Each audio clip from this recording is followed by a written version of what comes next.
Un moment inoubliable. Alain Delon est un acteur dont la carrière a débuté en 1957.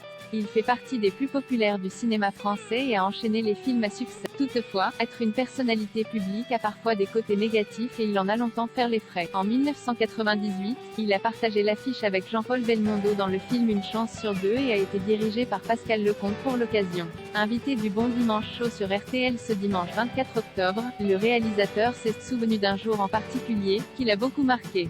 Quand Jay tournait ce film avec Belmondo et Delon, on était sur les hauteurs de Nice, dans un petit village. Il y avait des gens qui regardaient, des badauds, et quand Belmondo est descendu pour venir sur le tournage, tout le monde criait « Oh Bébel, Bébel, par ici !» a-t-il commencé. D'un seul coup, alors que je regardais ailleurs, Jay entendu un silence de mort, on aurait entendu une mouche voler, a-t-il conclu.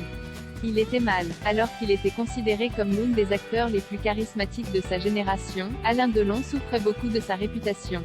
Après avoir évoqué un silence de mort, Pascal Lecomte poursuit « Je n'avais même pas besoin de me retourner, c'était simplement parce que Delon descendait le même petit raidillon et tout le monde se tenait à carreau comme si le proviseur était entré dans la salle de classe. » Une situation qui n'était pas de tout repos pour l'acteur. Il m'a avoué, un soir de confidence, à quel point il en souffrait d'imposer une image un peu terrifiante enfin, glaçante, s'est souvenu le réalisateur avant d'ajouter, et ça ne le rend pas spécialement heureux. Si Alain Delon donnait l'impression d'être froid notamment car il n'avait pas sa langue dans sa poche, ses proches amis ont toujours affirmé le contraire. Alain Delon, avec quel acteur voulait-il partager l'affiche à nouveau?